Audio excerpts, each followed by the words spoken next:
ये इबादत है अगर तुसी अपने मुर्शद की खातर नच रहे हो। अगर दुनिया की खातर नच रहे हो फिर दिखावा है। इसलिए असीं कई बार दसीदा है कि वह भी नचना कादा जिहड़ा देख दिखाण नूं नचे। अगर किसी को दिखाण वास्ते नचने हैं कादा नचना, वो भी नचना कादा जिहड़ा देख दिखाण नूं नचिया। वो नचना भी बहुत बुरा जिहड़ा मजे उड़ाण नूं नचिया। मजे उड़ाने का मतलब होता इंसान नशे करके कहता मजा आ गया नचदा अपनी होश भुला के, और फिर कई रोग लगा के बह जाता कि झगड़े होंगे है, दंगे होंगे है, फसाद होंगे नशियां विच, अपनी जिंदगी को बर्बाद करके बैठ जाता है। इसलिए वो भी नचना कहता जिहड़ा मजे उड़ाण नूं नचिया। लानत उस नचने ते जिहड़ा पैसे पाण नूं नचिया। ये पैसे की खातर नचदे है कि जिद्दां मर्जी नचा लईए।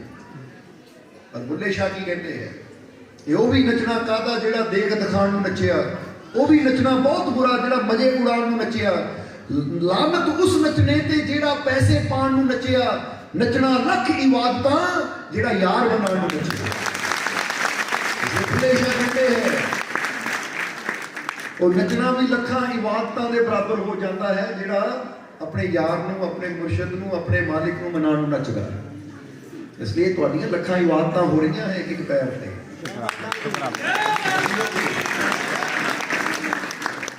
अहीं तो सुल्तान बाहू भी कहते हैं ना कि दीदार मेरे मुर्शद दा बाहू मेरे लख करोड़ा हजां, क्योंकि मुर्शद के नाल लखां इबादतां दा फल जुड़ जाता है। अहीं तो शब्द भी इत्थे लिख के लवाया है। पढ़ते हो कि नहीं कि मक्के का जो दर्शन करते हज हुंदा एक बार, फकरां दी सोबत विच बह के हुंदे हज हज़ारां हजां दा फल तो सोबत च बैठण नाल मिल जाता है। कहते ना बैठा होवे जे शाह इनायत अगे, बुला करके हार शिंगार नचे। हुण इहो ही सिचुएशन है। उत्थे शाह इनायत बैठे सी, बुला नच रहा सी, इत्थे असीं बैठे तुसीं नच रहे। सिचुएशन तो अभी होती है ना। अहीं तो कहते हैं बैठा होवे जे शाह इनायत अगे, बुला करके हार शिंगार नचे। अरशां तो रब भी पिया देखदा है जदों सामने यार दे यार नचे। रब भी देखदा है, वो देखो यार दे सामने यार नच रहे हैं। क्योंकि जे तुसीं मुर्शद नाल प्यार करदे हो तो मुर्शद भी तुहानूं प्यार करता है। इसलिए तो क्या करता है ना। अहीं तो कहते बुल्ले शाह कहते सी मेरा यार है मुर्शद, क्योंकि बेली बेली हर कोई आखे मैं भी आखा बेली, पर उस बेले का बस मुर्शद बेली जदों चलसी जान बेली। बेली का मतलब यार मित्र। इसलिए जदों प्यार होवे हिरदे च तो फिर वो रब भी देखता है। इसलिए ऐसे परमात्मा प्रभु ये पूरी सृष्टि देख रही है इस नज़ारे में। अहीं तो बाहर जिन्नी मर्जी ठंड है, पर अज ठंड भी कहती होएगी इत्थे लगदी नहीं मैं है किदां दे ना थकदे है तो ना ही इदा एनी रात होवे एनी सर्दी होवे तो बंदा कंबदा हुंदा बिना रजाई तो। पर इधर देख रहे नच नच के इंसान अपनी कोटियां अपने जैकेटां ला के रखी जाते हैं। ठंड भी कहती मैं ही और लाई जाती है। हटदे नहीं किदां दे आशिक है मालिक दे। ये चंगे दी बात नहीं। और वैसे भी ये मिसाल है अपने दरबार दी, क्योंकि दुनिया गंदी है। ये पता नहीं मालिक अपने संगत नूं अपने जीवन नूं खुराक ही दिंदे, थकदे ही नहीं कदे। हुण भी देख लो 3 बजन लगे पर हाले तक भी भावें तुहानूं सारी रात नचाई जाइए होर 2 घंटे। इन्नी एनर्जी है तुहाडे अंदर। वाकई ये एनर्जी होनी चाहिए। अहीं तो जी कहते मैं एक शक्तिशाली, मैं शक्तिशाली हूं। वो शक्ति बैठी समझ हो कि नहीं। इसलिए बैठा होवे ये शाह इनायत अगे, बुला करके हार शिंगार नचे। अरशां तो रब भी पिया वेखदा है जदों सामने यार दे यार नचे। जरा हुण अगली लाइन सुनना, क्योंकि एक एक लाइन जी है ना इस शब्द की बड़ी समझने वाली है कि अरशां तो रब भी पिया देखदा है जदों सामने यार दे यार नचे। मिले ताल नाल ताल ते नाच हुंदा, ओ नाच कादा जो बेताल नचे। जरा गौर करना, ये नाच भी उदों ही आंदा जदों मुर्शद दे नाल साडी ताल मिलदी है। जिहदा जिहदी ताल नहीं मिलदी वो तो जाके घर सौ गया हो गया हम चलिए। और जी ताल मुर्शद नाल मिलती है ना, उन्हें पता कि जब तक सतगुर बैठा है ऐसी भी बैठना है, जब तक सतगुर खड़ा है ऐसी भी खड़ना है। मेरे ताल ना ताल में समझ दो कि नहीं। इसलिए ਕਹਿੰਦੇ ਨਾ ਕਈ ਬੇਤਾਲੇ ਜਿਹੇ ਹੁੰਦੇ, ਜਿੱਦਾਂ ਹੁਣ ਤਾੜੀ ਵਜਾਓ, ਇੱਕ ਸਹੀ ਵਜਾਵੇ ਤੇ ਇੱਕ ਅੱਗੇ ਪਿੱਛੇ ਵਜਾਏਗਾ, ਕੀ ਬੇਤਾਲਾ ਜਿਹਾ ਕਰੀ ਜਾਂਦਾ, ਜਾਂ ਕੋਈ ਢੋਲਕੀ ਗਲਤ ਵਜਾਵੇ, ਕੋਈ ਹਾਰਮੋਨੀਅਮ ਗਲਤ ਵਜਾਵੇ, ਕਿਤੇ ਇਹ ਤਾਲ ਕਿਹੜੀ ਹੈ ਤੇ ਕਿੱਥੇ ਬੇਤਾਲ ਤੁਰਿਆ। ਠੀਕ ਹੈ, ਇਸੇ ਤਰ੍ਹਾਂ ਮੁਰਸ਼ਿਦ ਦੀ ਤਾਲ ਦੇ ਨਾਲ ਵੀ ਤਾਲ ਬਣਾਉਣੀ ਪੈਂਦੀ ਹੈ। ਇੱਥੇ ਗੱਲ ਹੈ ਇਸ਼ਕ ਦੀ, ਪ੍ਰੇਮ ਦੀ। ਮੇਰੇ ਤਾਲ ਨਾਲ ਤਾਲ ਤੇ ਨਾਚ ਹੁੰਦਾ, ਉਹ ਨਾਚ ਕਾਹਦਾ ਜੋ ਬੇ ਤਾਲ ਨੱਚੇ। ਮੁਰਸ਼ਿਦ ਅੱਗੇ ਬੁੱਲੇ ਸ਼ਾਹ ਨੱਚਿਆ ਸੀ, ਅੱਗੇ ਬੁੱਲੇ ਦੇ ਕਈ ਨੱਚੇ। ਗੌਰ ਕਰਨਾ। ਇਸ ਲਈ ਇਹ ਜਿਹੜੀ ਚੀਜ਼ ਹੈ ਨਾ, ਮੇਰੇ ਤਾਲ ਨਾਲ, ਇਹ ਦੋ ਤਰ੍ਹਾਂ ਕਹੀ ਜਾਂਦੀ ਹੈ। ਇੱਕ ਤਾਲ ਹੁੰਦੀ ਹੈ ਔਰ ਇੱਕ ਤਾਰ ਹੁੰਦੀ ਹੈ। ਬੋਲੋ ਸਮਝਦੇ ਹੋ ਕਿ ਨਹੀਂ? ਹੁਣ ਇਹਨੂੰ ਇਦਾਂ ਵੀ ਕਹਿ ਸਕਦੇ, ਮੇਰੇ ਤਾਰ ਨਾਲ ਤਾਰ ਤੇ ਨਾਚ ਹੁੰਦਾ, ਉਹ ਨਾਚ ਕਾਹਦਾ ਜੋ ਬੇ ਤਾਰ ਨੱਚੇ। ਜੇ ਤਾਰ ਹੀ ਨਾ ਜੁੜੀ ਮੁਰਸ਼ਿਦ ਨਾਲ ਤਾਂ ਫਿਰ ਨਾਚ ਕਾਹਦਾ ਰਹਿ ਗਿਆ। ਅਸਲੀ ਨਾਚ ਤਾਂ ਉਦੋਂ ਜੀਵਨ ਚੱਲਦਾ ਜਦੋਂ ਮੁਰਸ਼ਿਦ ਨਾਲ ਤਾਰਾਂ ਜੁੜ ਜਾਂਦੀਆਂ ਹੈ, ਫਿਰ ਕਰੰਟ ਆਉਂਦਾ ਹੈ। ਜੇ ਹੁਣ ਤੁਸੀਂ ਨੱਚ ਰਹੇ ਹੋ ਨਾ, ਸਮਝ ਲਓ ਕਰੰਟ ਆ ਰਿਹਾ, ਤੁਹਾਡੀਆਂ ਤਾਰਾਂ ਜੁੜੀਆਂ ਹੋਈਆਂ ਹੈ, ਤਾਂ ਹੀ ਤੁਸੀਂ ਐਸੇ ਖੜੇ ਹੋ। ਇਹ ਤਾਂ 3 ਵਜੇ ਦਾ ਟਾਈਮ ਹੁੰਦਾ ਹੈ ਸੌਣ ਦਾ। ਠੀਕ ਹੈ, ਇੱਥੋਂ ਪਤਾ ਲੱਗਦਾ ਤਾਰਾਂ ਮੁਰਸ਼ਿਦ ਨਾਲ ਜੁੜੀਆਂ ਹੈ। ਮੇਰੇ ਤਾਰ ਨਾਲ ਤਾਰ ਤੇ ਨਾਚ ਹੁੰਦਾ, ਉਹ ਨਾਚ ਕਾਹਦਾ ਜੋ ਬੇ ਤਾਰ ਨੱਚੇ। ਇੱਕ ਅੱਗੇ ਮੁਰਸ਼ਿਦ ਅੱਗੇ ਬੁੱਲੇ ਸ਼ਾਹ ਨੱਚਿਆ ਸੀ, ਅੱਗੇ ਬੁੱਲੇ ਦੇ ਕਈ। ਯਾਦ ਰੱਖੋ, ਜੇ ਤੁਸੀਂ ਮੁਰਸ਼ਿਦ ਅੱਗੇ ਨੱਚੇ ਹੋ, ਤੁਹਾਡੇ ਅੱਗੇ ਵੀ ਕਈ ਹਜ਼ਾਰ ਖੁਸ਼ੀਆਂ ਨੱਚਣੀਆਂ। ਇੰਨੀ ਦੇਰ ਦੀ ਇਬਾਦਤ ਕਰ ਰਹੇ ਹੋ, ਨਵਾਂ ਸਾਲ ਦੇਖੋ ਕਿਦਾਂ ਕਰਿਆ, ਸਤਸੰਗ ਦੀ ਸ਼ੁਰੂਆਤ, ਆ ਨੱਚਣਾ ਵੀ ਇਬਾਦਤ। ਇੰਨੀ ਦੇਰ ਦੀ ਤੁਸੀਂ ਇਬਾਦਤ ਕਰ ਰਹੇ ਹੋ, ਇਹਦਾ ਸਿਲਾ ਬਹੁਤ ਬੜਾ ਮਾਲਿਕ ਨੇ ਤੁਹਾਨੂੰ ਦੇਣਾ ਹੈ। ਕਿਉਂਕਿ ਇਹ ਸਿਲੇ ਹੀ, ਯਾਨੀ ਇਹ ਨੇਕੀਆਂ ਹੀ ਇਨਸਾਨ ਦੇ ਕੰਮ ਆਉਂਦੀਆਂ। ਸਮਝਦੇ ਹੋ ਕਿ ਨਹੀਂ? ਇੱਕ ਮਾਈ ਸੀ, ਜਦੋਂ ਮਰ ਕੇ ਉਹ ਧਰਮਰਾਜ ਦੇ ਦਰਬਾਰ ਗਈ, ਧਰਮਰਾਜ ਨੇ ਹਿਸਾਬ ਕਿਤਾਬ ਦੇਖਿਆ, ਮਾਈ ਤੂੰ ਕੋਈ ਨੇਕੀ ਨਹੀਂ ਕੀਤੀ, ਤੈਨੂੰ ਨਰਕ ਭੇਜਣਾ ਹੈ। ਤੂੰ ਕੋਈ ਨੇਕੀ ਨਹੀਂ ਕੀਤੀ, ਤੈਨੂੰ ਨਰਕ ਭੇਜਣਾ ਹੈ। ਤਾਂ ਮਾਈ ਕਹਿੰਦੀ ਨਹੀਂ ਜੀ, ਮੈਂ ਇੱਕ ਨੇਕੀ ਕੀਤੀ ਸੀ। ਧਰਮਰਾਜ ਨੇ ਕਿਹਾ ਕਿਹੜੀ ਨੇਕੀ ਕੀਤੀ ਸੀ? ਕਹਿੰਦੀ ਮੈਂ ਇੱਕ ਵਾਰ ਇੱਕ ਰੋਟੀ ਕਿਸੇ ਕੁੱਤੇ ਨੂੰ ਖਿਲਾਈ ਸੀ। ਇੱਕ ਰੋਟੀ ਕੁੱਤੇ ਨੂੰ ਖਿਲਾਈ ਸੀ। ਧਰਮਰਾਜ ਕਹਿੰਦਾ ਆਪਣੇ ਦੂਤਾਂ ਨੂੰ ਚੈੱਕ ਕਰੋ ਵੀ ਕੁੱਤੇ ਨੂੰ ਰੋਟੀ ਖਿਲਾਈ ਸੀ। ਉਹ ਕਹਿੰਦੇ ਹਾਂ ਮਹਾਰਾਜ, ਕਿਤੇ ਭੁੱਲ ਭੁਲੇਖੇ ਕਿ ਰੋਟੀ ਕੁੱਤੇ ਨੂੰ ਪਾ ਦਿੱਤੀ ਸੀ ਇਹਨਾਂ, ਹੋਰ ਤਾਂ ਕੋਈ ਨੇਕੀ ਕੀਤੀ ਨਹੀਂ। ਧਰਮਰਾਜ ਕਹਿੰਦੇ ਬੁਲਾਓ ਰੋਟੀ ਨੂੰ। ਰੋਟੀ ਬੁਲਾਈ ਗਈ, ਮਾਈ ਦੇ ਸਾਹਮਣੇ ਕਰ ਦਿੱਤੀ ਗਈ। ਕਹਿੰਦੇ ਲੈ ਮਾਈ ਫੜ ਲੈ ਰੋਟੀ ਨੂੰ, ਹੁਣ ਤੇਰੀ ਪਕੜ ਮਜ਼ਬੂਤ ਹੋਏਗੀ ਤੇ ਰੋਟੀ ਉੜ ਕੇ ਤੈਨੂੰ ਸਵਰਗ ਲੈ ਜਾਏਗੀ। ਮਾਈ ਨੇ ਰੋਟੀ ਫੜ ਲਈ। ਜਦੋਂ ਰੋਟੀ ਉੜਨ ਲੱਗੀ ਤਾਂ ਮਾਈ ਵੀ ਨਾਲ ਨਾਲ ਉੜਨ ਲੱਗੀ, ਤੇ ਥੱਲੇ ਹੋਰ ਵੀ ਕਈ ਖੜੇ ਸੀ ਪਾਪੀ, ਉਹਨਾਂ ਕੇ ਮਾਈ ਲੱਤਾਂ ਫੜ ਲਈ ਉੜ ਗਈ ਨਾਲ। ਉਹ ਵੀ ਨਾਲ ਨਾਲ ਉੜ ਪਏ। ਇੱਕ ਨੇ ਫੜੀ, ਦੂਜੀ ਨੇ ਫੜੀ, 10-15 ਬੰਦੇ ਪਿੱਛੇ ਲੜ ਕੇ ਮਾਈ ਦੇ ਨਾਲ ਨਾਲ ਜਾ ਰਹੇ। ਤਾਂ ਮਾਈ ਨੂੰ ਗੁੱਸਾ ਆ ਗਿਆ, ਕਹਿੰਦੀ ਰੋਟੀ ਮੈਂ ਦਿੱਤੀ ਹੈ, ਤੁਸੀਂ ਕੌਣ ਹੁੰਦੇ ਜਾਣ ਵਾਲੇ ਹੈ? 10 ਬੰਦਿਆਂ ਨੂੰ ਕਿਉਂ ਲੈ ਕੇ ਜਾਵਾਂ? ਰੋਟੀ ਮੈਂ ਪਾਈ, ਇਸ ਲਈ ਮੈਂ ਵੀ ਨਹੀਂ ਜਾਣਾ। ਛੱਡ ਦਿੱਤੀ ਰੋਟੀ, ਰੋਟੀ ਉੜ ਕੇ ਚਲੀ ਗਈ ਸਵਰਗ ਤਾਂ ਪਾਈ ਗਈ। ਇਹਦਾ ਕਾਰਨ ਕੀ ਹੈ ਕਿ ਇੱਕ ਰੋਟੀ ਵੀ ਅਗਰ ਇਨਸਾਨ ਕਿਸੇ ਨੂੰ ਦਿੰਦਾ ਹੈ ਨਾ, ਤਾਂ ਉਹਦਾ ਵੀ ਫਲ ਇਨਸਾਨ ਨੂੰ ਮਿਲ ਕੇ ਰਹਿੰਦਾ ਹੈ। ਪਰ ਉਹਦੇ ਨਾਲ ਨਾਲ ਇਹ ਵੀ ਭਾਵਨਾ ਹੋਣੀ ਚਾਹੀਦੀ ਹੈ ਕਿ ਜੇ ਤੁਹਾਡੀ ਵਜ੍ਹਾ ਨਾਲ ਕਿਸੇ ਹੋਰ ਨੂੰ ਵੀ ਮੁਕਤੀ ਮਿਲਦੀ ਹੈ, ਕਿਸੇ ਹੋਰ ਨੂੰ ਵੀ ਗਿਆਨ ਮਿਲਦਾ ਹੈ, ਹੋਰ ਨੂੰ ਸਮਝ ਮਿਲਦੀ ਹੈ, ਤਾਂ ਫਿਰ ਸਾਨੂੰ ਉਹਦੀ ਵੀ ਮਦਦ ਕਰਨੀ ਚਾਹੀਦੀ ਹੈ। ਸਮਝਦੇ ਹੋ ਕਿ ਨਹੀਂ? ਕਿਉਂਕਿ ਇਹ ਨਾ ਸੋਚੋ ਇਹ ਨੇਕੀ ਮੇਰੀ ਹੈ, ਬਲਕਿ ਇਹ ਕਹੋ ਹੈ ਮਾਲਿਕ ਸਭ ਦੀਆਂ ਚੋਰੀਆਂ ਖੁਸ਼ੀਆਂ ਨਾ ਪਰਦੇ, ਸਭ ਦੀਆਂ ਚੋਰੀਆਂ ਆਨੰਦ ਨਾ ਪਰਦੇ। ਕਿਉਂਕਿ ਜਿਹੜੇ ਆਪਣੇ ਬਾਰੇ ਸੋਚਦੇ ਮਾਈ ਦੀ ਤਰ੍ਹਾਂ ਗਿਰ ਜਾਂਦੇ ਹੈ, ਤਾਂ ਜਿਹੜੇ ਸਭ ਦੇ ਬਾਰੇ ਸੋਚਦੇ, ਜੇ ਮਾਈ ਸੋਚਦੀ ਚੱਲ ਮੈਂ ਜਾ ਰਹੀ ਹਾਂ, ਮੇਰੇ ਨਾਲ 5-10 ਹੋਰ ਚਲੇ ਜਾਣ ਤਾਂ ਹੋਰ ਕੀ, ਉਹਨਾਂ ਦਾ ਭਲਾ ਹੋ ਜਾਏਗਾ। ਤੇ ਸ਼ਾਇਦ ਉਹ ਇਮਤਿਹਾਨ ਹੀ ਸੀ ਇਹ। ਸਮਝਦੇ ਹੋ ਕਿ ਨਹੀਂ? ਇਸ ਲਈ ਤੁਸੀਂ ਵੀ ਆਪ ਵੀ ਸਤਸੰਗ ਨਾਲ ਜੁੜੋ ਔਰ ਦੂਜਿਆਂ ਨੂੰ ਵੀ ਸਤਸੰਗ ਨਾਲ ਜੋੜੋ। ਜਿੱਦਾਂ ਤੁਹਾਨੂੰ ਕਿਹਾ ਸੀ ਕਿ ਜੇ ਸਤਸੰਗ ਸੁਣਦੇ ਹੋ ਨਾ, ਇਹਨੂੰ ਸਭ ਤੱਕ ਪਹੁੰਚਾਓ। ਅਗਰ ਸਭ ਤੱਕ ਪਹੁੰਚਾਓਗੇ ਤਾਂ ਇਹ ਵੀ ਹੁੰਦਾ ਕਿ ਅਸੀਂ ਆਪਣੇ ਮਾਲਿਕ ਦੇ ਸਤਸੰਗ ਦਾ ਪ੍ਰਚਾਰ ਕਰ ਰਹੇ ਹਾਂ, ਸਭ ਤੱਕ ਉਹਨਾਂ ਦੀ ਆਵਾਜ਼ ਪਹੁੰਚ ਰਹੀ ਹੈ ਔਰ ਇਨਸਾਨ ਦੇ ਜੀਵਨ 'ਚ ਇਹ ਬਦਲਾਅ ਆਉਂਦੇ ਹੈ। ਸਮਝਦੇ ਹੋ ਕਿ ਨਹੀਂ? ਇਸ ਕਰਕੇ ਹੁਣ ਇੱਕ ਸ਼ਬਦ ਲਾਉਣਾ ਹੈ, ਉਸ ਤੋਂ ਬਾਅਦ ਫਿਰ ਟਾਈਮ ਹੋ ਗਿਆ ਹੈ, ਤਕਰੀਬਨ 3 ਵਜਣ ਵਾਲੇ ਹੈ। ਔਰ ਇੱਕ ਗੱਲ ਦੱਸ ਦਈਏ ਤੁਹਾਨੂੰ, ਜਿਹੜਾ 3 ਤੋਂ 5 ਦਾ ਟਾਈਮ ਹੁੰਦਾ ਬਹੁਤ ਖਾਸ ਟਾਈਮ ਹੁੰਦਾ ਹੈ। ਰਿਸ਼ੀਆਂ ਮੁਨੀਆਂ ਸੰਤਾਂ ਮਹਾਂਪੁਰਸ਼ਾਂ ਨੇ, ਪੀਰਾਂ ਫਕੀਰਾਂ ਨੇ ਬਹੁਤ ਪਹਿਲਾਂ ਕਿਹਾ ਔਰ ਸਾਇੰਸ ਅੱਜ ਕਹਿੰਦੀ ਹੈ। ਕਦੀ ਦੇਖ ਲਿਓ ਸਾਇੰਸ ਸਰਚ ਕਰਕੇ, ਕਿਉਂਕਿ ਸਾਇੰਸ ਕਹਿੰਦੀ 3 ਤੋਂ 5 ਦਾ ਜਿਹੜਾ ਟਾਈਮ ਹੁੰਦਾ ਨਾ, ਉਸ ਵੇਲੇ ਸਾਡੀ ਪ੍ਰਿਥਵੀ ਉਸ ਕੋਣ ਤੇ ਹੁੰਦੀ ਹੈ ਜਿੱਥੇ ਬ੍ਰਹਿਮੰਡ ਦੀ ਕਾਸਮਿਕ એનર્ਜੀ ਸਭ ਤੋਂ ਜ਼ਿਆਦਾ ਪ੍ਰਿਥਵੀ ਤੇ ਆਉਂਦੀ ਹੈ। ਕਾਸਮਿਕ એનર્ਜੀ, ਵਿਗਿਆਨ ਕਹਿੰਦਾ ਕਾਸਮਿਕ એનર્ਜੀ ਐਸੀ ਕਹਿੰਦੇ ਆ ਪਰਮਾਤਮਾ ਦੀ ਸ਼ਕਤੀ, ਉਹਦੀ ਰਹਿਮਤ, ਉਹਦੀ ਕਿਰਪਾ, ਜਿਹਨੂੰ ਗੁਰੂ ਰਹਿਮਤ ਅੰਮ੍ਰਿਤ ਵੇਲਾ ਕਹਿੰਦੇ। ਵਿਗਿਆਨ ਉਹਨੂੰ ਕਾਸਮਿਕ એનર્ਜੀ ਕਹਿੰਦਾ ਹੈ। ਕਿ 3 ਤੋਂ 5 ਦਾ ਜਿਹੜਾ ਟਾਈਮ ਹੁੰਦਾ ਸਾਡੀ ਪ੍ਰਿਥਵੀ ਉਸ ਸਿਚੁਏਸ਼ਨ 'ਚ ਹੁੰਦੀ ਹੈ ਜਦੋਂ ਆਕਾਸ਼ ਤੋਂ ਕਾਸਮਿਕ એનર્ਜੀ ਜ਼ਿਆਦਾ ਗ੍ਰਹਿਣ ਕਰਦੀ ਹੈ। ਇਸ ਲਈ ਇਹ ਟਾਈਮ ਅਗਰ ਇਨਸਾਨ ਜਾਗ ਕੇ ਆਪਣਾ, ਕਿਉਂਕਿ ਆਹ ਜਿਹੜਾ ਤੁਹਾਡਾ ਸਿਰ ਹੈ ਨਾ, ਆਹ ਦੁਆਰ ਤੁਹਾਡਾ ਬ੍ਰਹਮ ਰੰਧਰ ਕਿਹਾ ਜਾਂਦਾ ਹੈ, ਯਾਨੀ ਬ੍ਰਹਮ ਦਾ ਦੁਆਰ, ਸਹਿਸਤਰਾਰ ਚੱਕਰ, ਕ੍ਰਾਉਨ ਚੱਕਰ ਵੀ ਇਹਨੂੰ ਕਿਹਾ ਜਾਂਦਾ ਹੈ। ਅਗਰ ਤੁਸੀਂ ਬੈਠ ਜਾਂਦੇ ਹੋ 3 ਤੋਂ 5 ਜਦੋਂ ਤੁਹਾਡੀ ਅੱਖ ਖੁੱਲਦੀ ਹੈ, ਅਸੀਂ ਇਹਦੇ ਬਾਰੇ ਵੀ ਵਿਸਤਾਰ ਨਾਲ ਇੱਕ ਵੀਡੀਓ ਵਿੱਚ ਯਾਨੀ ਸਤਸੰਗ ਪੂਰਾ ਦੱਸਿਆ ਸੀ ਕਿ 3 ਤੋਂ 5 ਅਗਰ ਤੁਹਾਡੀ ਅੱਖ ਖੁੱਲਦੀ ਹੈ ਤਾਂ ਚਾਹੇ 10 ਮਿੰਟ ਬੈਠੋ ਜ਼ਰੂਰ, ਫਿਰ ਸੋਵੋ ਨਾ, ਕਿਉਂਕਿ ਕੁਦਰਤ ਜੇ ਤੁਹਾਨੂੰ 3 ਤੋਂ 5 ਦੇ ਵਿੱਚ ਜਗਾ ਰਹੀ ਹੈ ਇਹਦਾ ਮਤਲਬ ਤੁਹਾਨੂੰ ਕੁਝ ਦੇਣਾ ਚਾਹੁੰਦੀ ਹੈ, ਯਾਨੀ ਪਰਮਾਤਮਾ ਤੁਹਾਨੂੰ ਕੁਝ ਦੇਣਾ ਚਾਹੁੰਦਾ ਹੈ। ਸਮਝਦੇ ਹੋ ਕਿ ਨਹੀਂ?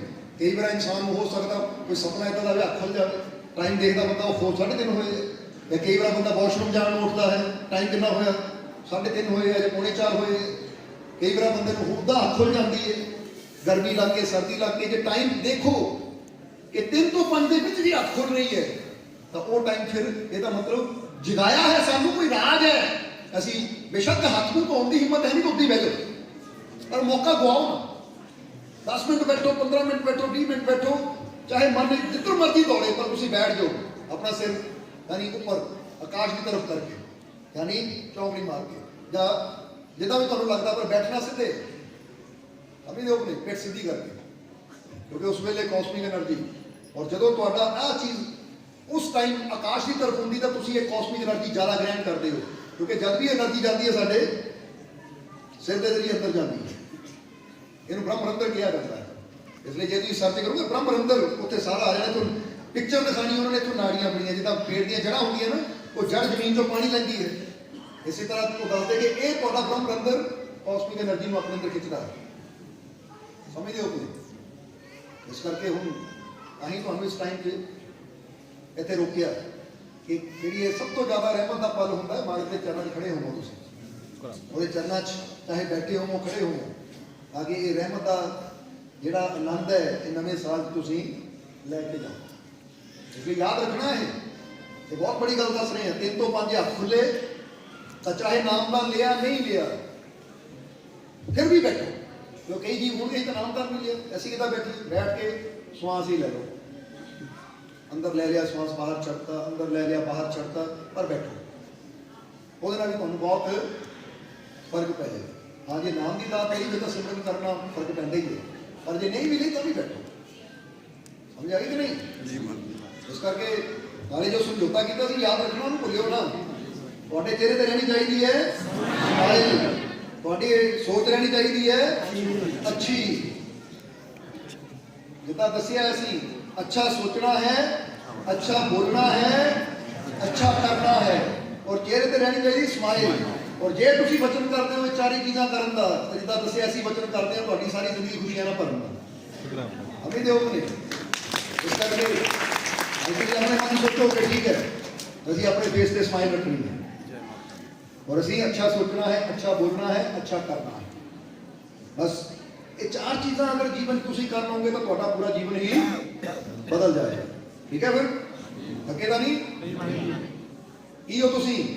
मैं एक शक्तिशाली, मैं एक शक्तिशाली, मैं एक शक्तिशाली। तो हम मुर्शद खेले होली, उस तो बाद फिर इस ਅੱਜ ਦੇ ਪ੍ਰੋਗਰਾਮ ਦੀ ਸਮਾਪਤੀ ਕਰਾਂਗੇ। ਠੀਕ ਹੈ? ਬਹੁਤ ਆਨੰਦ ਲਿਆ ਤੁਸੀਂ। ਇੱਕ ਵਾਰ ਫਿਰ ਤੁਹਾਨੂੰ ਹੈਪੀ ਨਿਊ ਈਅਰ ਸਾਰਿਆਂ ਨੂੰ ਬਹੁਤ ਬਹੁਤ ਵਧਾਈ। ਪੂਰੀ ਮਾਲਕ ਦੀ ਰਹਿਮਤ ਹੈ, ਇਸ ਲਈ ਆਪਣੇ ਮਨ ਵਿੱਚ ਪੂਰਾ ਵਿਸ਼ਵਾਸ ਰੱਖਣਾ। ਹੁਣ ਜਦੋਂ ਜਾਣਾ ਹੈ ਨਾ, ਸੋਚ ਕੇ ਜਾਣਾ, ਇਹ ਮਾਲਿਕ ਸਾਨੂੰ ਸਹੀ ਸਲਾਮਤ ਘਰ ਪਹੁੰਚਾਉਣ ਵਾਸਤੇ ਤੁਹਾਡਾ ਸ਼ੁਕਰੀਆ। ਇੱਥੋਂ ਕਹਿ ਕੇ ਤੁਰਨਾ ਕਹਿੰਦੇ ਜਾਣਾ ਤੁਸੀਂ, ਇਹ ਨਹੀਂ ਕਿ ਪਹਿਲਾਂ ਪਹੁੰਚੀਏ ਫਿਰ ਉਮੀਦ ਹੋ ਕਿ ਨਹੀਂ। ਕਿਉਂਕਿ ਜਦੋਂ ਤੁਸੀਂ ਇੱਥੋਂ ਕਹਿ ਕੇ ਜਾ ਰਹੇ ਹੋ ਨਾ ਪ੍ਰੇਮ ਦੇ ਨਾਲ, ਪੂਰੇ ਵਿਸ਼ਵਾਸ ਨਾਲ, ਇਹ ਮਾਲਿਕ ਸਾਨੂੰ ਸਹੀ ਸਲਾਮਤ ਘਰ ਪਹੁੰਚਾਉਣ ਵਾਸਤੇ ਸ਼ੁਕਰੀਆ। ਕਿਉਂਕਿ ਵੈਸੇ ਵੀ ਦੱਸਿਆ ਸ਼ੁੱਕਰਵਾਰ ਹੈ ਦਿਨ ਸ਼ੁਕਰਾਨੇ ਦਾ, ਸ਼ੁਕਰੀਆ ਕਰਦੇ ਜਾਣਾ। ਇਸ ਲਈ ਸ਼ੁਕਰੀਆ ਕਰਨਾ ਕਿ ਮਾਲਿਕ ਤੇਰਾ ਸ਼ੁਕਰੀਆ ਇੰਨੀਆਂ ਰਹਿਮਤਾਂ ਦੇਣ ਲਈ, ਇੰਨੀਆਂ ਖੁਸ਼ੀਆਂ ਦੇਣ ਲਈ, ਇੰਨਾ ਆਨੰਦ ਦੇਣ ਲਈ। ਜੇ ਕਿਤੇ ਘਰ ਬੈਠੇ ਹੁੰਦੇ ਤਾਂ ਇਸ ਵੇਲੇ ਸੁੱਤੇ ਪਏ ਹੋਣਾ ਸੀ। ਬੋਲੋ ਸਮਝਦੇ ਹੋ ਕਿ ਨਹੀਂ? ਇਸ ਲਈ ਤੁਸੀਂ ਕਹਿ ਸਕਦੇ ਹੋ ਕਿ ਅੱਜ ਦੀ ਰਾਤ ਸਾਡੀ ਬਾਕੀਆਂ ਨਾਲੋਂ ਬਹੁਤ ਵਧੀਆ ਗੁਜ਼ਰੀ। ਜਿੱਦਾਂ ਦੁਪਹਿਰੇ ਸਤਸੰਗ ਰਾਜੇ ਦੀ ਕਹਾਣੀ ਦੱਸੀ ਸੀ ਕਿ ਰਾਜਾ ਸਰਦੀ ਦੀ ਰਾਤ ਸੀ, ਸਵੇਰੇ ਸਵੇਰੇ ਸੈਰ ਕਰਨ ਚੱਲਾ ਤਾਂ ਦੇਖਿਆ ਕਿ ਫਕੀਰ ਪੇੜ ਤੇ ਥੱਲੇ ਬੈਠਾ, ਤਾਂ ਰਾਜੇ ਨੇ ਮਜ਼ਾਕ 'ਚ ਪੁੱਛਿਆ, ਆਇਆ ਫਕੀਰ ਤੇਰੀ ਰਾਤ ਕਿੱਦਾਂ ਦੀ ਗੁਜ਼ਰੀ? तो फकीर ने कहा, ए राजा कुछ तेरे वर्गी गुजरी, कुछ तेरे तो चंगी गुजरी। राजा कहता किदां? कुछ मेरे वर्गी कुछ मेरे तो चंगी है किदां? मैं सुता अपने महलों च मखमली गद्दियां ते, तू सुता जमीन ते, तेरी रात तो मेरे वर्गी भी नहीं सी, तो मेरे तो चंगी किदां? क्योंकि तो मेरे वर्गी भी है नहीं कि मैं बैठ ते बता कहना बिस्तर ते नरम गद्दियां ते मखमली रजाइयां ते निके बिस्तर च, और तू सुता जमीन ते ठंडी। फिर तू कहता तेरे नाल भी अच्छी, मेरे वर्गी भी है नहीं तो मेरे तो अच्छी किदां? तो फकीर कहते राजा सुन, कुछ तेरे वर्गी गुजरी, कुछ तेरे तो अच्छी गुजरी। ਉਹਦਾ ਕਾਰਨ ਇਹ ਹੈ ਕਿ ਜਦੋਂ ਤੂੰ ਵੀ ਸੁੱਤਾ ਸੀ ਮੈਂ ਵੀ ਸੁੱਤਾ ਸੀ, ਤੂੰ ਵੀ ਸੁੱਤਾ ਸੀ ਮੈਂ ਵੀ ਸੁੱਤਾ ਸੀ, ਉਸ ਵੇਲੇ ਸਾਡੀ ਦੋਨਾਂ ਦੀ ਰਾਤ ਇੱਕੋ ਜਿਹੀ ਸੀ। ਕਿਉਂਕਿ ਸੁੱਤੇ ਬੰਦੇ ਨੂੰ ਨਹੀਂ ਪਤਾ ਹੁੰਦਾ ਮੈਂ ਜ਼ਮੀਨ ਤੇ ਸੁੱਤਾ ਜਾਂ ਮੈਂ ਬੈੱਡ ਤੇ ਸੁੱਤਾ, ਬਿਸਤਰ ਤੇ ਸੁੱਤਾ। ਤੁਹਾਨੂੰ ਪਤਾ ਹੁੰਦਾ ਤੁਸੀਂ ਜਦੋਂ ਸੌ ਜਾਂਦੇ ਹੋ ਕਿ ਮੈਂ ਆਪਣੇ ਘਰ 'ਚ ਕਿਹੜੇ ਦੇਸ਼ 'ਚ ਕਿਹੜੇ ਨਗਰ 'ਚ ਕਿਹੜੇ ਮੁਹੱਲੇ 'ਚ, ਕੋਈ ਯਾਦ ਨਹੀਂ ਰਹਿੰਦਾ ਬੰਦੇ ਨੂੰ, ਉਸ ਵੇਲੇ ਪੂਰੀ ਨੀਂਦ ਹੀ ਹੁੰਦੀ ਹੈ। ਉਹ ਤਾਂ ਜਦੋਂ ਉੱਠਦਾ ਫਿਰ ਪਤਾ ਲੱਗਦਾ ਮੈਂ ਆਪਣੇ ਬੈੱਡ ਤੇ ਹੀ ਹਾਂ। ਸਮਝਦੇ ਹੋ ਕਿ ਨਹੀਂ? ਇਸ ਲਈ ਕਈ ਵਾਰ ਇਨਸਾਨ ਨੂੰ ਪੂਰੀ ਨੀਂਦ ਆਉਂਦੀ ਤਾਂ ਇਨਸਾਨ ਕੁਰਸੀ ਤੇ ਵੀ ਸੌ ਜਾਂਦਾ ਹੈ। ਹੋ ਜਾਂਦਾ ਕਿ ਨਹੀਂ? ਕਈ ਵਾਰ ਦੇਖਿਆ ਕਿ ਇਨਸਾਨ ਨੂੰ ਪੂਰੀ ਨੀਂਦ ਆਵੇ ਤਾਂ ਇਨਸਾਨ ਫਰਸ਼ ਤੇ ਲੰਮਾ ਪਏ, ਉੱਥੇ ਨੀਂਦ ਆ ਜਾਂਦੀ ਹੈ, ਫਿਰ ਨਹੀਂ ਪਤਾ ਲੱਗਦਾ ਕਿ ਥੱਲੇ ਸਰਦੀ ਹੈ ਜਾਂ ਥੱਲੇ ਨਰਮੀ ਹੈ। ਇਸ ਲਈ ਨੀਂਦ ਵਿੱਚ ਚਾਹੇ ਮਖਮਲੀ ਗੱਦਿਆਂ 'ਚ ਹੋਈਏ, ਚਾਹੇ ਮਹਿਲਾਂ 'ਚ ਹੋਈਏ, ਚਾਹੇ ਪੇੜ ਥੱਲੇ ਹੋਈਏ, ਇੱਕ ਬਰਾਬਰ ਹੈ। ਸਮਝਦੇ ਹੋ ਕਿ ਨਹੀਂ? ਇਸ ਲਈ ਫਕੀਰਾਂ ਨੇ ਕਿਹਾ ਅੱਧੀ ਤੇਰੇ ਵਰਗੀ ਅੱਧੀ ਤੇਰੇ ਤੋਂ ਚੰਗੀ। ਜਦੋਂ ਮੈਂ ਸੁੱਤਾ ਸੀ ਤੂੰ ਵੀ ਸੁੱਤਾ ਸੀ, ਉਸਨੇ ਤੇਰੇ ਵਰਗੀ ਸੀ, ਪਰ ਫਿਰ ਅੱਧੀ ਰਾਤ ਤੋਂ ਬਾਅਦ ਮੈਂ ਜਾਗਿਆ ਔਰ ਆਪਣੇ ਮਾਲਿਕ ਦੀ ਬੰਦਗੀ 'ਚ ਬਹਿ ਗਿਆ, ਉਸਨੇ ਤੇਰੇ ਤੋਂ ਚੰਗੀ ਸੀ। ਕਿਉਂਕਿ ਤੂੰ ਸਾਰੀ ਰਾਤ ਸੌਂ ਕੇ ਗੁਜ਼ਾਰੀ, ਮੈਂ ਅੱਧੀ ਸੌਂ ਕੇ ਤਾਂ ਅੱਧੀ ਆਪਣੇ ਮਾਲਿਕ ਦੀ ਯਾਦ ਵਿੱਚ ਗੁਜ਼ਾਰੀ, ਉਹਦੀ ਬੰਦਗੀ 'ਚ ਗੁਜ਼ਾਰੀ, ਉਹਦੇ ਸਿਮਰਨ 'ਚ ਗੁਜ਼ਾਰੀ। ਜਦੋਂ ਮੈਂ ਸੁੱਤਾ ਸੀ ਤੇਰੇ ਵਰਗੀ, ਜਦੋਂ ਮੈਂ ਉਹਦੀ ਯਾਦ 'ਚ ਬੈਠਾ ਸੀ ਤੇਰੇ ਤੋਂ ਚੰਗੀ। ਰਾਜਾ ਹੈਰਾਨ ਹੋ ਗਿਆ, ਕਹਿੰਦਾ ਗੱਲ ਤਾਂ ਠੀਕ ਹੈ। ਇਸ ਲਈ ਹੁਣ ਤੁਸੀਂ ਵੀ ਕਹਿ ਸਕਦੇ ਹੋ ਕਿ ਬਾਕੀ ਸਾਰਿਆਂ ਦੀ ਰਾਤ ਨਾਲੋਂ ਸਾਡੀ ਰਾਤ ਬਹੁਤ ਚੰਗੀ ਸੀ। ਫਕੀਰ ਨੇ ਤੇ ਕਿਹਾ ਸੀ ਅੱਧੀ ਤੇਰੇ ਵਰਗੀ ਅੱਧੀ ਤੇਰੇ ਤੋਂ ਚੰਗੀ, ਪਰ ਤੁਸੀਂ ਕਹਿੰਦੇ ਪੂਰੀ ਚੰਗੀ, ਅੱਧੀ ਵੀ ਨਹੀਂ। ਕਿਉਂਕਿ ਪੂਰਾ ਆਨੰਦ ਲਿਆ ਹੈ, ਪੂਰੀਆਂ ਰਹਿਮਤਾਂ ਲਈਆਂ ਹੈ, ਪੂਰੀਆਂ ਬਖਸ਼ਿਸ਼ਾਂ ਲਈਆਂ ਹੈ, ਪੂਰਾ ਨਜ਼ਾਰਾ ਲਿਆ ਹੈ। ਇਸ ਲਈ ਅਸੀਂ ਕਹਿ ਸਕਦੇ ਹਾਂ ਇਹ ਰਾਤ ਵੀ ਚੰਗੀ, ਇਸ ਸਾਲ ਦੀ ਸ਼ੁਰੂਆਤ ਵੀ ਚੰਗੀ, ਔਰ ਸਾਡੀ ਜ਼ਿੰਦਗੀ ਵੀ ਚੰਗੀ। ਕਿਉਂਕਿ ਜਦੋਂ ਉਹ ਸਾਡੇ ਨਾਲ ਹੋਵੇ ਤਾਂ ਮਾੜਾ ਕਦੀ ਹੋ ਹੀ ਨਹੀਂ ਸਕਦਾ। ਇਸ ਲਈ ਬਸ ਇਹ ਵਿਸ਼ਵਾਸ ਰੱਖਣਾ ਹੈ ਕਿ ਮੇਰਾ ਮਾਲਿਕ ਮੇਰੇ ਨਾਲ ਹੈ, ਮੇਰੇ ਜੀਵਨ 'ਚ ਸਭ ਕੁਝ ਅੱਛਾ ਹੀ ਹੋਏਗਾ, ਮੇਰੇ ਜੀਵਨ 'ਚ ਸਭ ਕੁਝ ਅੱਛਾ ਹੋਏਗਾ, ਮੇਰੇ ਜੀਵਨ 'ਚ ਸਭ ਕੁਝ ਅੱਛਾ ਹੋਏਗਾ। ਕਿਉਂਕਿ ਅੱਛਾ ਕਹਿ ਦਿੱਤਾ ਨਾ ਵਿਸ਼ਵਾਸ ਨਾਲ ਤਾਂ ਫਿਰ ਅੱਛਾ ਹੀ ਹੁੰਦਾ ਚਲਾ ਜਾਂਦਾ ਹੈ। ਸਮਝਦੇ ਹੋ ਕਿ ਨਹੀਂ? ਇਸ ਕਰਕੇ ਸੋਚ ਅੱਛੀ, ਬੋਲ ਅੱਛੇ, ਕਰਮ ਅੱਛੇ, ਤਾਂ ਫਿਰ ਜ਼ਿੰਦਗੀ ਆਪੇ ਹੀ ਅੱਛੀ ਬਣਦੀ ਚਲੀ ਜਾਂਦੀ ਹੈ। ਇਸ ਲਈ ਹੁਣ ਜਿੱਦਾਂ ਪਹਿਲਾਂ ਦੱਸਿਆ ਸੀ ਕਿ 24 ਤਰੀਕ ਦਿਨ ਐਤਵਾਰ 11ਵੀਂ ਰੋਜ਼ ਦਾ ਸਾਲ ਦਾ ਪਹਿਲਾ, ਉਦੋਂ ਵੀ ਅਸੀਂ ਐਤਵਾਰ ਦਾ ਦਿਨ ਨਾ ਇੱਥੇ ਹੁਮਾ ਕੇ ਪਹੁੰਚਣਾ ਹੈ। ਸਮਝਦੇ ਹੋ ਕਿ ਨਹੀਂ? ਔਰ ਬਾਕੀ ਪ੍ਰੋਗਰਾਮ ਤਾਂ ਤੁਹਾਨੂੰ ਪਤਾ ਹੀ ਹੈ, ਪਹੁੰਚਦੇ ਰਹਿਣਾ, ਕਿਉਂਕਿ ਪਤਾ ਜੇ ਨਾ ਵੀ ਕਹਾਂਗੇ ਆਸ਼ਕਾਨਾ ਪਹੁੰਚਦਾ ਜਾਣਾ ਹੀ ਹੈ, ਕਹਿਣ ਦੀ ਲੋੜ ਥੋੜੀ ਹੈ। ਠੀਕ ਹੈ, ਜਿਹੜਾ ਦਿਲਾਂ 'ਚ ਪਿਆਰ ਉਹਨੂੰ ਸੱਦੇ ਨਹੀਂ ਦਿੱਤੇ ਜਾਂਦੇ, ਉਹਨਾਂ ਦਿਨਾਂ 'ਚ ਤੜਫ ਹੁੰਦੀ ਹੈ ਕਿਹੜੇ ਵੇਲੇ ਅਸੀਂ ਪਹੁੰਚ ਜਾਈਏ। ਇਸ ਕਰਕੇ ਇਹ ਪਿਆਰ ਦੀ ਗੱਲ ਹੈ, ਕਿਉਂਕਿ ਸਾਨੂੰ ਪਤਾ ਹੈ, ਯਕੀਨ ਹੈ ਤੁਹਾਡੇ ਪਿਆਰ ਤੇ ਔਰ ਆਪਣੇ ਮਾਲਿਕ ਤੇ। ਹਾਸਿਲ ਕਰਦੇ ਰਹਿਣਾ ਹੈ ਤਾਂ ਆਉਣ ਵਾਲਾ ਸਮਾਂ ਖੁਸ਼ੀਆਂ ਭਰਿਆ ਹੋਵੇ। ਇਸ ਲਈ ਆਓ ਇੱਕ ਸ਼ਬਦ ਔਰ ਉਸ ਤੋਂ ਬਾਅਦ ਫਿਰ ਅੱਜ ਦੇ ਪ੍ਰੋਗਰਾਮ ਦੀ। ਇਸ ਕਰਕੇ ਹੁਣ ਨੱਚ ਲਿਓ ਦਿਲੋਂ, ਕਿਉਂਕਿ ਦੱਸਿਆ ਨੱਚਣਾ ਲੱਖ ਹੀ ਬਾਤ ਤਾਂ ਜਿਹੜਾ ਯਾਰ ਮਨਾਉਣ ਨੂੰ। ਤੁਸੀਂ ਕਾਹਦੇ ਵਾਸਤੇ ਨੱਚ ਰਹੇ ਹੋ? ਆਪਣੇ ਯਾਰ ਮਨਾਉਣ ਵਾਸਤੇ। ਆਖਰੀ ਸ਼ਬਦ ਔਰ ਫਿਰ ਅੱਜ ਦੇ ਪ੍ਰੋਗਰਾਮ ਦੀ ਸਮਾਪਤੀ। ਉਸ ਤੋਂ ਬਾਅਦ ਜਿਨ੍ਹਾਂ ਨੇ ਰੁਕ ਕੇ ਜਾਣਾ ਹੈ ਰੁਕ ਕੇ ਜਾ ਸਕਦੇ, ਜਿਨ੍ਹਾਂ ਨੇ ਹੁਣ ਜਾਣਾ ਹੈ ਉਹ ਇਜਾਜ਼ਤ ਲੈ ਸਕਦੇ ਹੈ, ਕਿਉਂਕਿ ਉਹਨਾਂ ਟਾਈਮ ਆ ਗਿਆ। ਠੀਕ ਹੈ, ਔਰ ਜਿੱਦਾਂ ਦੱਸਿਆ ਕਹਿੰਦੇ ਜਾਣਾ ਹੈ ਕਿ ਇਹ ਮਾਲਿਕ ਤੇਰਾ ਸ਼ੁਕਰ ਹੈ ਸਾਨੂੰ ਸਹੀ ਸਲਾਮਤ ਘਰ ਪਹੁੰਚਾਉਣ ਵਾਸਤੇ, ਸ਼ੁਕਰ ਹੈ ਸਾਨੂੰ ਇੰਨੀਆਂ ਖੁਸ਼ੀਆਂ ਦੇਣ ਵਾਸਤੇ, ਸ਼ੁਕਰ ਹੈ ਸਾਡੇ ਤੇ ਇੰਨੀਆਂ ਰਹਿਮਤਾਂ ਕਰਨ ਵਾਸਤੇ, ਸਾਡੀਆਂ ਝੋਲੀਆਂ ਰਹਿਮਤਾਂ ਨਾਲ ਇਹ ਸ਼ੁਕਰ ਕਰਦੇ ਜਾਣਾ ਹੈ। ਤਾਂ ਫਿਰ ਦੇਖੋ ਤੁਹਾਡੀ ਜ਼ਿੰਦਗੀ 'ਚ ਜਿੰਨਾ ਸ਼ੁਕਰਾਨਾ ਕਰਦੇ ਜਾਓਗੇ ਤੁਸੀਂ ਆਪਣੇ ਆਪ ਹੀ ਦੇਖੋਗੇ ਕਿ ਤੁਹਾਡੇ ਜੀਵਨ 'ਚ ਕੀ ਬਦਲਾਅ ਆਉਂਦਾ ਹੈ। ਸਮਝਦੇ ਹੋ ਕਿ ਨਹੀਂ? ਇਹਨੂੰ ਅਜਮਾ ਕੇ ਦੇਖੋ ਫਿਰ ਪਤਾ ਲੱਗੇਗਾ ਤੁਹਾਨੂੰ। ਸਮਝਦੇ ਹੋ? ਔਰ ਨਾਲੇ ਇੱਕ ਚੀਜ਼ ਹੋਰ ਕਹਿਣੀ ਚਾਹਾਂਗੇ ਕਿ ਬਹੁਤ ਜੀਵਾਂ ਦੇ ਮਾਲਕ ਦੀ ਰਹਿਮਤ ਹੁੰਦੀ ਹੈ, ਬਹੁਤ ਜੀਵਾਂ ਦੇ ਜੀਵਨ 'ਚ ਬਦਲਾਅ ਆਉਂਦਾ ਹੈ ਮਾਲਕ ਦੀ ਰਹਿਮਤ ਦੇ ਨਾਲ।